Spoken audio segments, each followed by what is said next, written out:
अलैकुम वरहमतुल्लाहि वबरकातुहू नहमदु व नुसल्ली अला रसूलिहिल करीम अम्मा बाद अल्लाहुम्मा सल्ली अला मुहम्मदिन व बारिक व सल्लिम। हज़रत मोहम्मद सल्लल्लाहु अलैहि वसल्लम ने ज़िंदगी जीने के तमाम तरीक़ों में से एक तरीक़ा हमें यह भी बताया है कि एक नौजवान को काम कैसे करना चाहिए, कि उसके ऊपर कोई किसी की डिपेंडेंसी ना हो अगर वो नौजवान है। ऐसा ही कुछ एक वाक़या है जो एक किताब से लिया गया है, मैं उसकी रोशनी में वो वाक़या आपके सामने पेश करूंगा। एक नौजवान, अंसारी नौजवान मोहम्मद सल्लल्लाहु अलैहि वसल्लम के पास आया और बोला कि ए नबी सल्लल्लाहु अलैहि वसल्लम, मुझे कुछ खैरात कीजिए।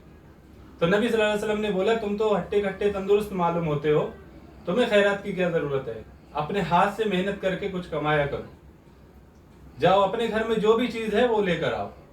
वो अपने घर में जाता है और नबी सल्लल्लाहु अलैहि वसल्लम को आकर बताता है कि मेरे घर में तो सिर्फ एक कंबल है जो आधा फटा हुआ है, उसको मैं आधा ओढ़ लेता हूँ, आधा बिछा लेता हूँ, और एक प्याला है उसमें मैं खाना खाता हूँ, उसमें मैं पानी पीता हूँ। तो नबी सल्लल्लाहु अलैहि वसल्लम ने बोला, जाओ उससे लेकर आओ। नबी सल्लल्लाहु अलैहि वसल्लम के पास वो खिदमत में हाजिर हुआ, वो दोनों चीज़ें लेकर। नबी सल्लल्लाहु अलैहि वसल्लम ने वो दोनों चीज़ें अपने हाथ से ऊपर उठाई और बोले कि कोई है इसको खरीदता है। तो उसमें से एक सहाबी मजमे से बोले कि मैं इसको 4 दिरहम में खरीदता हूँ। दूसरे सहाबी बोले मैं इसको 8 दिरहम में खरीदता हूँ। क्योंकि 8 दिरहम में वो सरमाया था, जो सामान था वो खरीद लिया गया, नीलाम हो गया। 8 दिरहम का नबी सल्लल्लाहु अलैहि वसल्लम ने उस नौजवान को क्या कहा कि 4 रुपए का, 4 दिरहम का तो अपने घर में गल्ला भरो, अनाज भरो, और 4 दिरहम की एक बाजार से जाकर कुल्हाड़ी खरीद कर लाओ।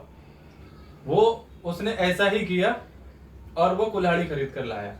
नबी सल्लल्लाहु अलैहि वसल्लम ने उस कुल्हाड़ी में लकड़ी का एक दस्ता अपने हाथों से लगाया और उस नौजवान को दिया और कहा, जाओ इससे जंगल में जाके लकड़ी काटना और बाजार में बेचना और 15 दिन के बाद मुझे मिलना।